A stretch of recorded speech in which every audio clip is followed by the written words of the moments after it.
some of the things that we're told to do with students to build connection and to build safety is not, it's the opposite for some of these marginalized students. So, Steve, when I was writing book 1 and book 2 on polyvagal theory, I really loved your book and found so much of the content really helpful for me in translating the polyvagal theory, into education.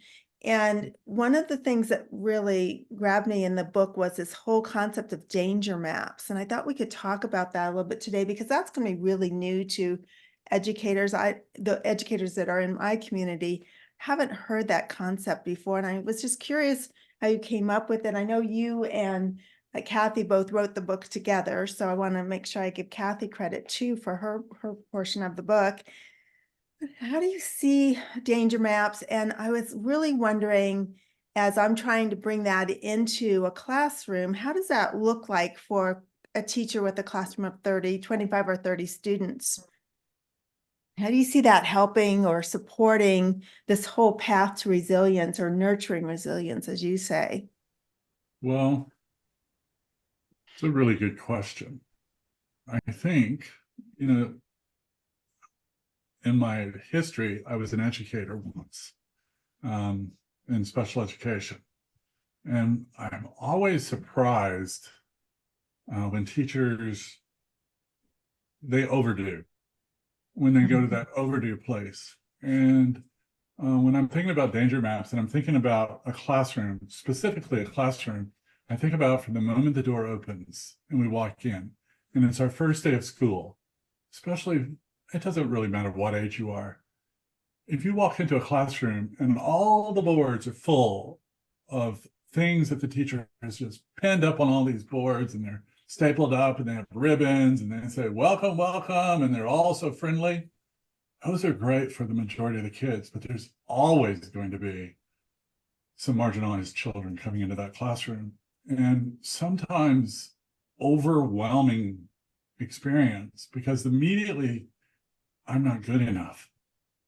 We go over, you do a great job in your book, Deb, of talking about, okay, this is ventral, this is dorsal and ventral flight and all of these different levels of escape. And if we just lean into that and we realize, what about the kid who's dorsal? What about the kid who's always going to be frozen? Has been frozen since the moment of conception. Maybe there was something happening there, maybe epigenetically, and they're frozen and they walk in and there's this big welcome, big, here's what we're going to be doing, and there's flowers and there's all these posters and all this stuff. And the teacher thinks it's all coming from their heart and they're welcoming and they're kind. But those marginalized students are going, this is already too much for my system. I've already gone past overwhelm. I have these bright fluorescent lights on. I have a new person that I have to figure out. And usually I'm going to figure them out by my own life experiences. And if I'm already marginalized, I probably already have, I've already been labeled. I'm already aware of that. Even if I'm a kindergartner in preschool, I already know that I'm a troublemaker or there's something not right about me. That's already been declared. So here I am, my most important thing is survival and safety. And this is a new person. What am I going to do about he, she, or they? What am I going to do about that person? Am I going to be safe? So I'm worrying about all this, but then here's all this static on these boards. And it's it really is like static in the back of their heads. It's going, something's wrong. And I can't read this and watch this person to find that place of safety. So where do I sit? Do I sit near this kid? This kid, what's going to happen? Who's going to not like me? Am I going to get picked on? Am I going to get pushed to the back of the room? What's going to happen next? So immediately what comes to mind when we talk about danger maps is that almost every classroom you walk into is a dangerous place for certain marginalized children. If you're already know the sense of joy, that word joy, we think about, okay, what's it like to experience joy? What if you've never experienced joy? But if you have and you walk in and it's a joyful room and everybody's happy, you kind of have the experience that things are going to go well for you. But if you're that kid or that group of kids that they have not gone well, you're scared to death, you can't tell anybody you're scared, fear is all through your system, fear is eating at you, your allostatic load is at its max, meaning you're doing everything possible to look normal in a very unnormal situation. Clear the boards. One thing at a time, clear the boards. Get in a position as the teacher. Do not stand in the doorway and welcome students. Another common thing that teachers do. Get back towards the corner. Usually the corner where the desk is towards the front, furthest from the door. Stand over in that area. Don't be intrusive when they're walking in the room. Give them time to get in the room before you're, oh, hi, how are you? It's so nice to meet you. Shake my hand. You know, not that teachers are that silly, but I know a few who have been. And so really stepping away from the door, realizing for those of us who are marginalized kids, and I say those of us because I'm neurodivergent, and I definitely am on the spectrum and definitely understand being isolated and identified. And so when I think about coming into that classroom, let me get and get seated. Let me find a place. Let me land. Let me catch my breath before I hear, welcome, who are you? And then, you know, almost immediately, and it's all for the, you know, teachers are thinking, this is great. Let's all introduce ourselves. That's not easy. It's all about, what do I say? What do I say? What do I say? What do I say? I'm so busy saying, what do I say? What do I say? What do I say? I don't hear what anybody else says. So I really don't know who is in the room. So my fear is still high. I can't have relationships when I'm high. I can't learn when I'm high. And I can't breathe. And nobody realizes I'm not breathing.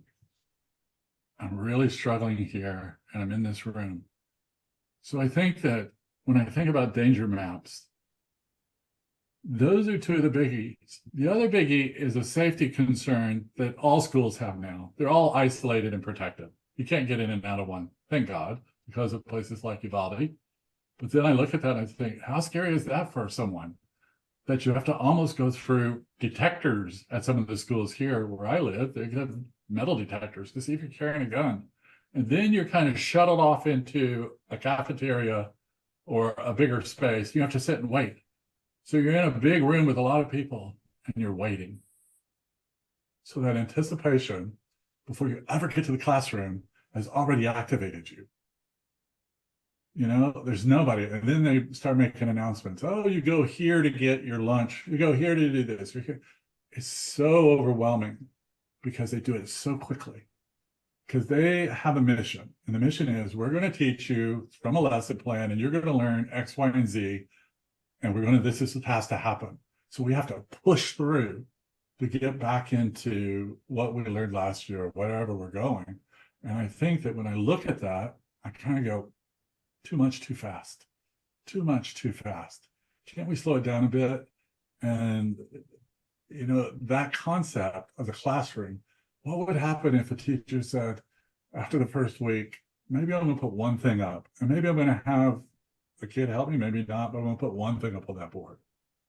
But the word welcome is activating. And I don't think people realize how scary the word welcome is.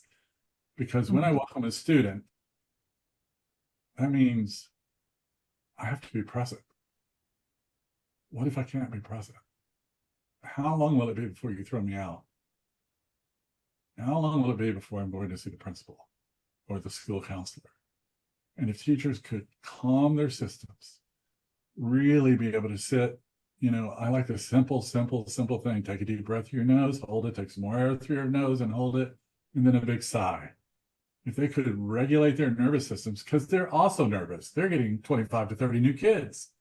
What if they have one that's marginalized who's not going to be happy and going to cause trouble? What if, you know, in teaching, I don't know about now, it's been a while since I was in school, they used to teach you that in the beginning, you start out strict, and then you ease off as the year goes on, but you start off setting those boundaries and you're really clear. That doesn't always work with everyone. You know, getting to know someone who has any sort of marginalized behavior, meaning they're coming out of developmental trauma, maybe doesn't have anything to do with the economics of the student. I mean, they come from the wealthiest or the poorest family. It wouldn't, you know, when they get into those situations of threat, they're the most highly likely because they've had the most experience of an adult being intrusive in their life. So when I think about this map, That's almost everything when you walk in the school.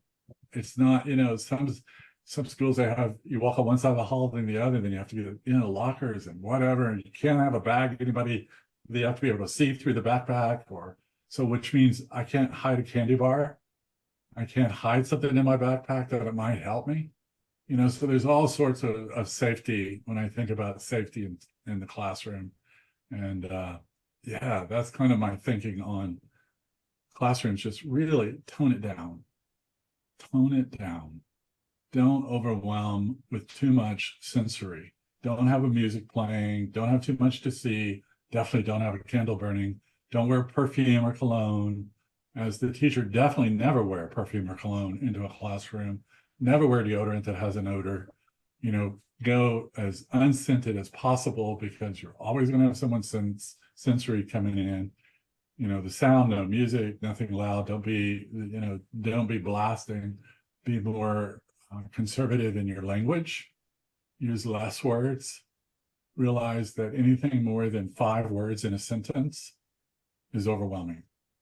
Any words with more than 2 syllables is overwhelming. And if you just look at those and back up, I think that we would have better learners and safer classrooms and less acting out behaviors, because the experience would be one of welcoming and generalized safety. And safety is, we have to go to safety, safety, safety all the time to safety. So, that's kind of where I come from on the maps and the danger.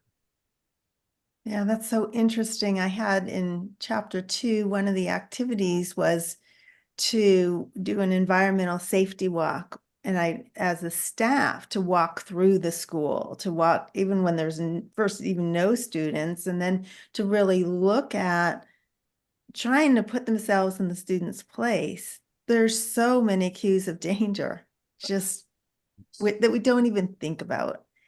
And I find that interesting about the whole welcoming and being at that door. That's what so many programs tell us to do. Right. Show up, be there, engage.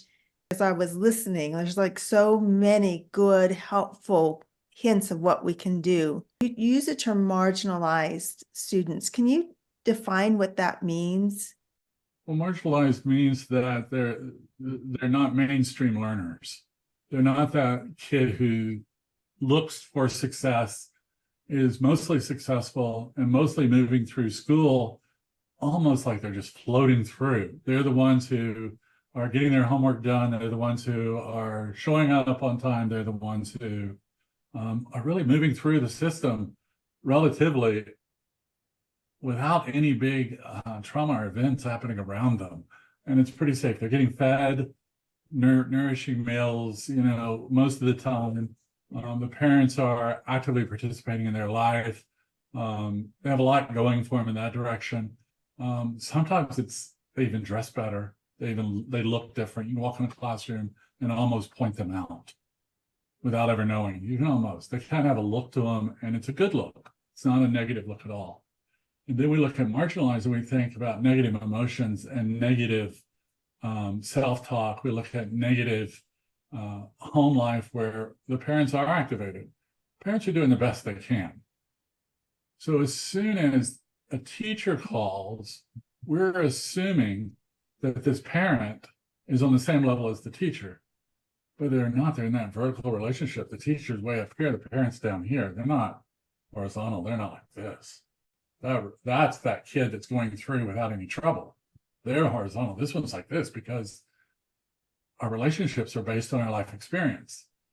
And my life experience is that I was marginalized as a kid, and I grew up marginalized, and I have not found anything to change those behaviors. Guess what? I have marginalized children. And these kids, I try to interact with them, but I really don't know how to play. A personal story I can remember, and part of my neurodiversion is that I tell personal stories in relationship to understanding. So bear with me on that one. But one of the things that I remember is after my first son, I took him to Six Flags. I guess he was probably 3 or 4.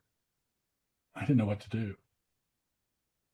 I had no idea what to do. And we spent at least 2 hours sitting right inside the gate. There were a lot of people moving around, and I didn't know what to do. I didn't know if I should ride rides with him. I didn't know if I should be the excited parent, because I've seen parents wave and they're excited when their kids do something. What do I do?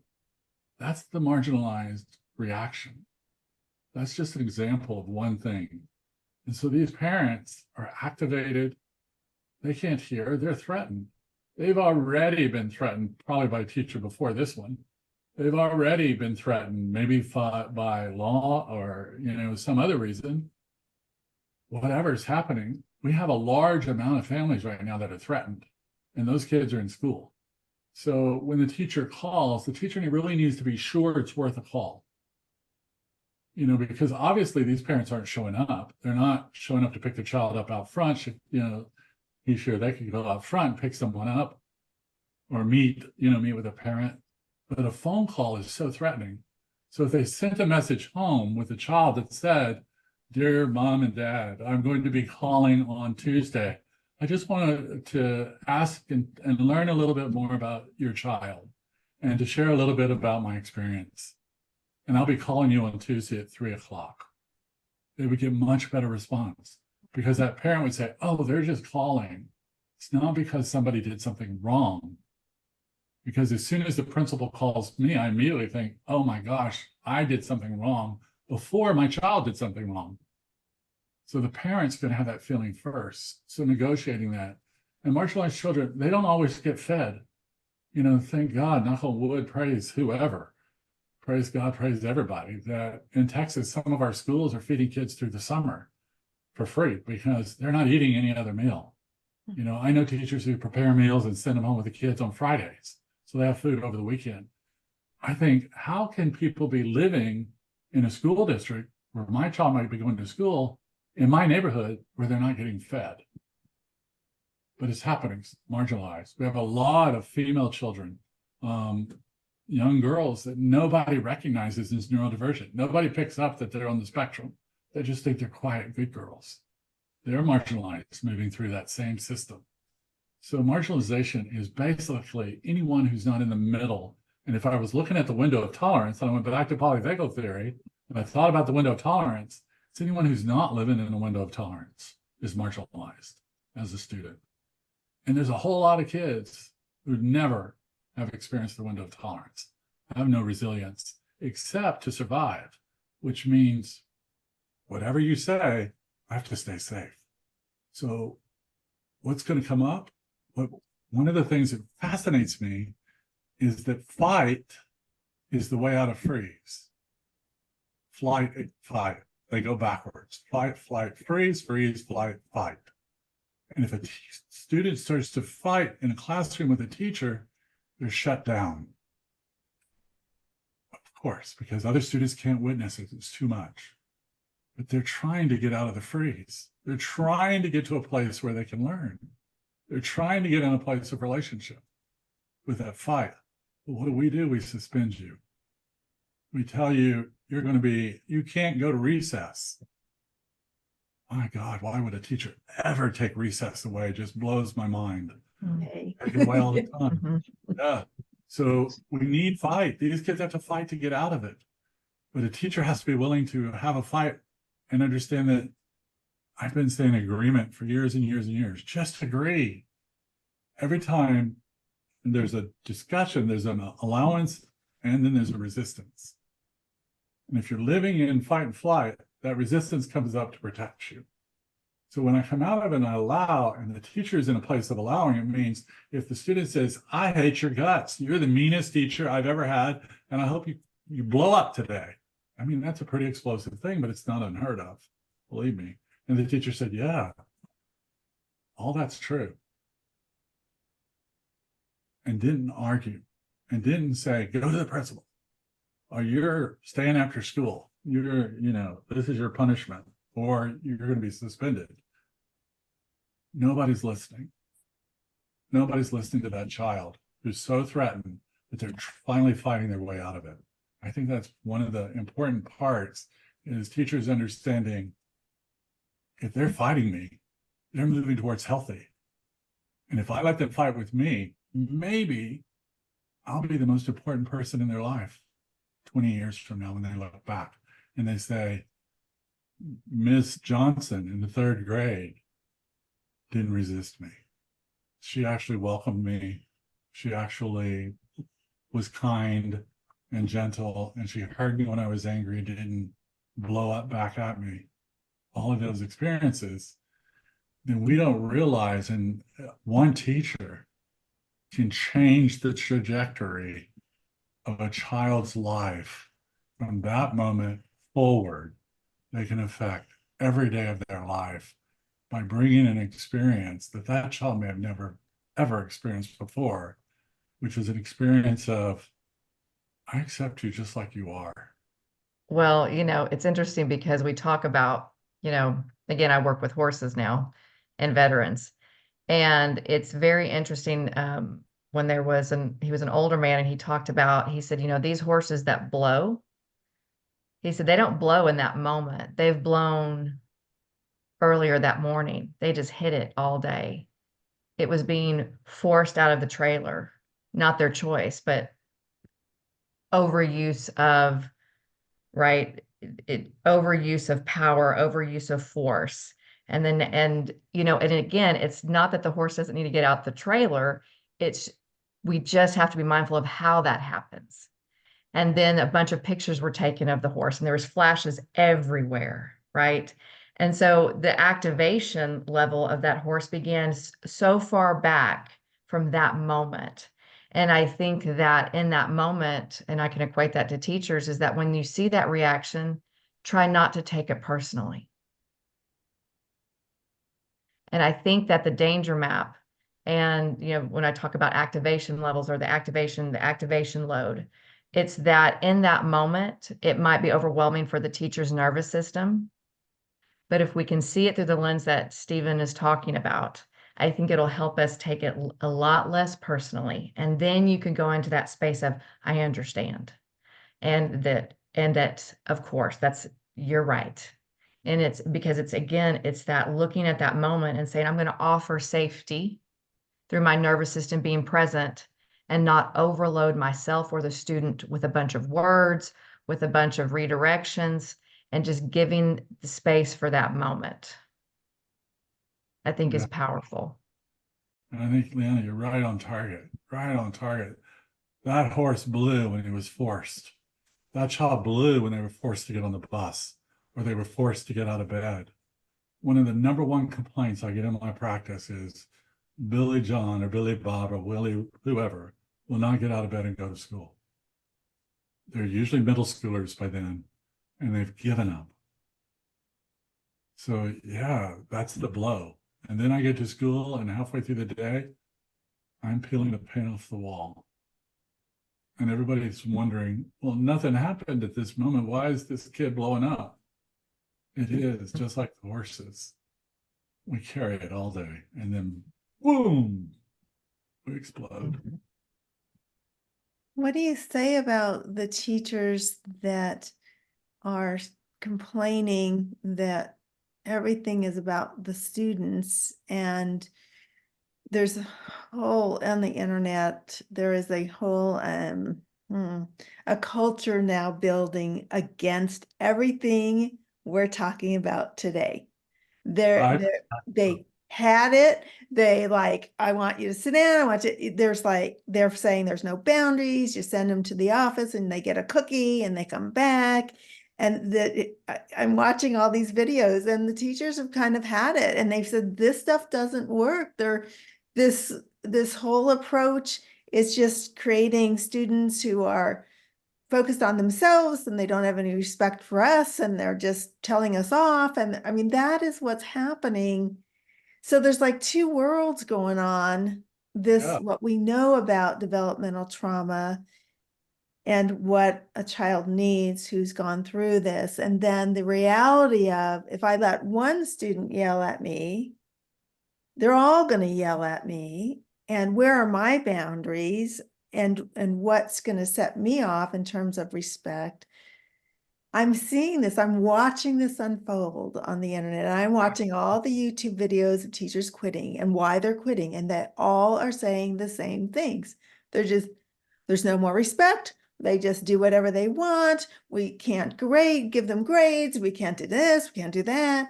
And when we look at resilience, how do we build resilience?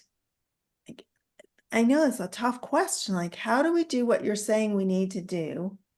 And then also give them a little more of what they need to build that resilience. Like you talked about the window of tolerance, and I don't think my community really understands or knows what that means.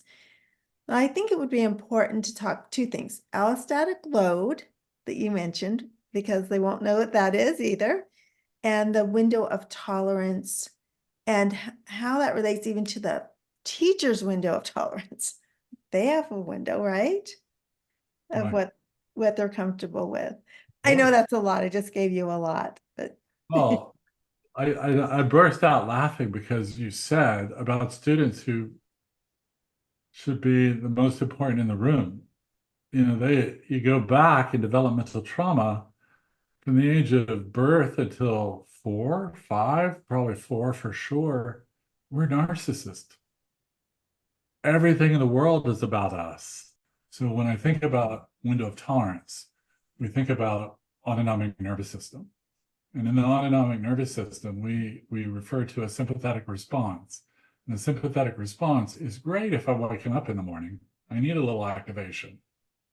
But a sympathetic response means that there's a threat and there's activation. If I have a window of tolerance, it means the sympathetic probably has left the window of tolerance. And a lot of kids never hit their window of tolerance. Believe me, they're living way up here. And that threat happens. And then we have another thing called a parasympathetic response. And the parasympathetic meets the sympathetic and brings it back into regulation. That's its job.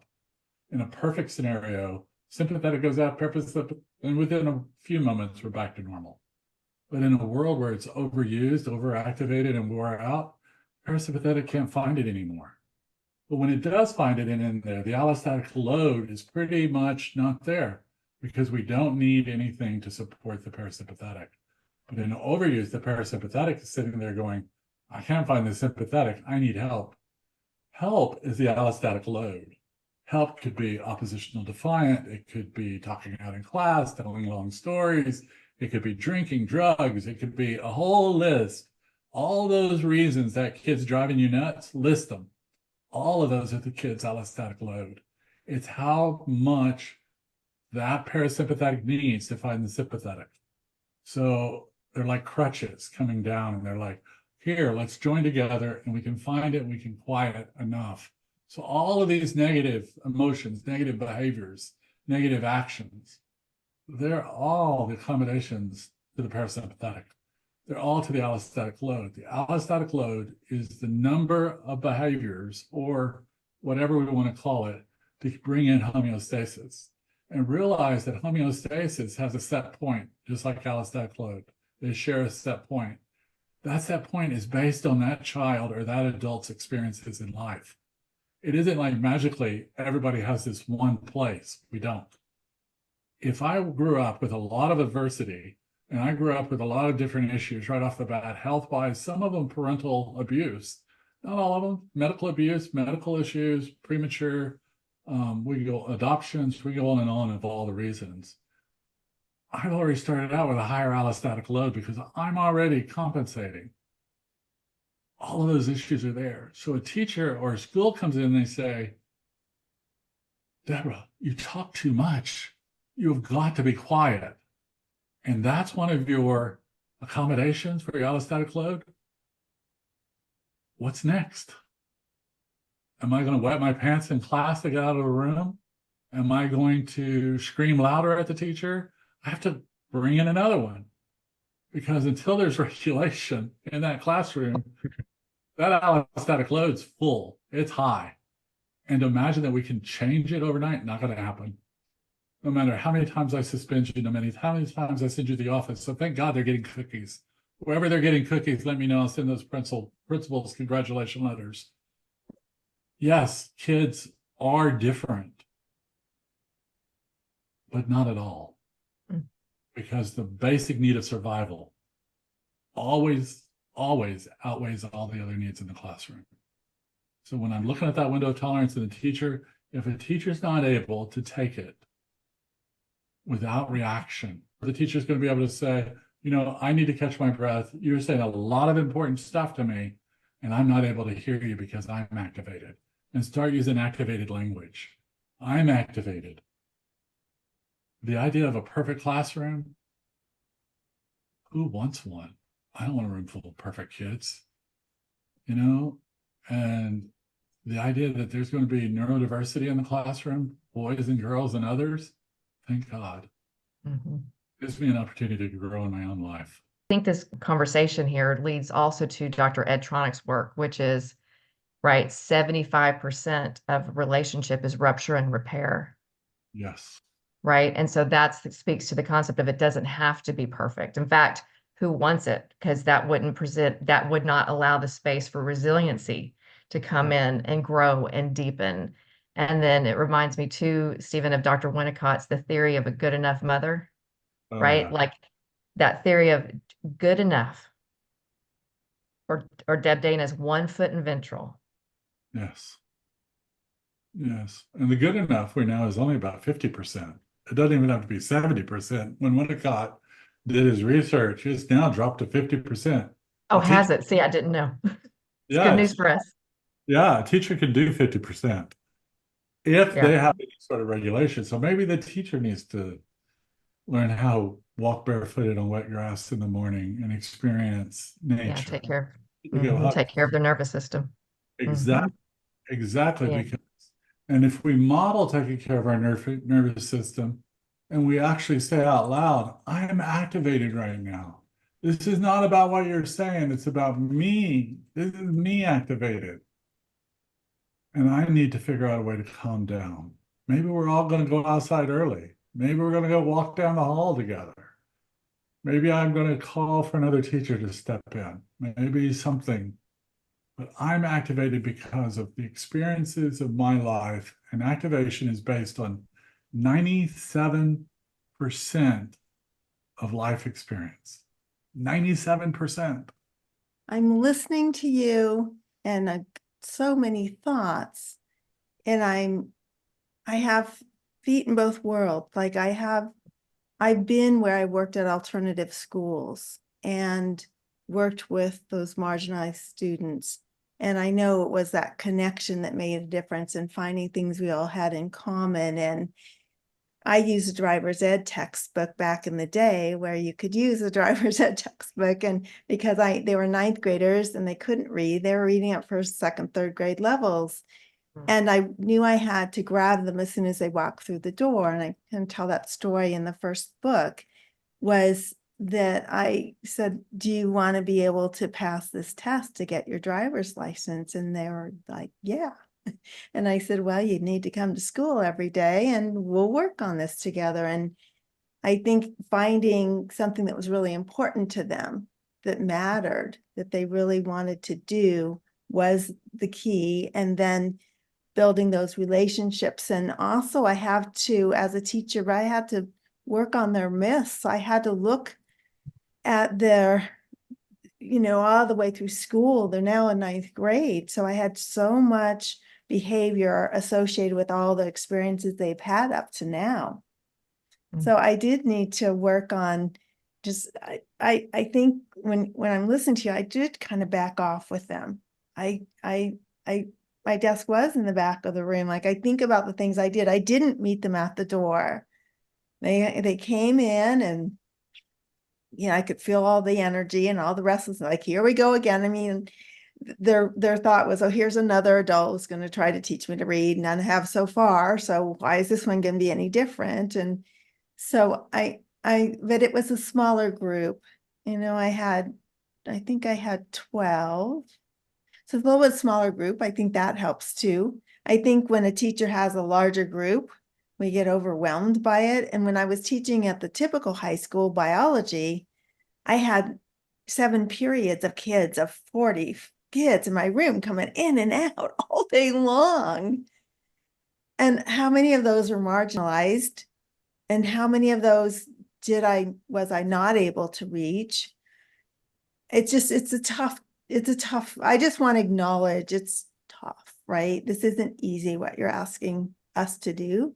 It takes a really high level of enlightenment and self-knowledge and going through our stuff too, because I've said this before, we bring everything into the classroom that triggers us, we bring in. And so Right. we haven't, I just interviewed Dr. Chris Willard, and he was saying that the best trauma tool is you, a regulated self.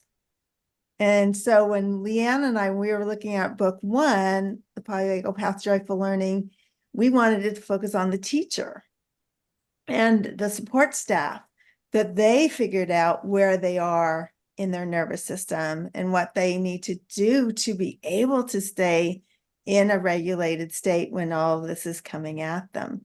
And the interesting thing is that book landed sort of like, because teachers, we want to know, what do we do with the students? That's our lens, and our focus goes to the students. And they want activities and, what do we do right now with our students? But to take that time to say, well, first I better figure this stuff out for myself. We're just not taught that in our education programs. That's something that's a little bit, that's on that enlightenment path, right? Where you're looking at yourself and getting yourself in a space. But as we're talking, I'm thinking, boy, for a student to be able, for a teacher to be able to take all of this coming at them, they have to be in a pretty good space of self-awareness. Yes. And not outcome based. Get out of thinking outcome, but just watching you, Deb, once you watch this video again and watch yourself in your response, you went from a very emotional state. The emotion was all over you. It was all over your face. It was in your words. Your words were more broken. And you were kind of in this place of defensive, and you were kind of like, oh no. And then all of a sudden you switched your brain over back into the classroom that you were familiar with, and your system slowed down. And then you switched over into the educator, looking at the educator. You went through every emotion that a teacher would be going through in a classroom. Yeah, it hurts to get attacked. And my words aren't easy. Believe me, I'm not giving my home address out, and nor have I named what city I live in, because I can tell you, I have had teachers back me up against the wall before, thinking, how dare you? But the real thing is, the only one important in the classroom is the kid. Every kid. They're the important ones. And maybe I need to leave my stuff outside the classroom the best I can. When they start attacking, it's going up. When they start fighting, it's going up. We have no choice what our autonomic nervous system is going to do, because it's based on our experiences, and they're all subconscious.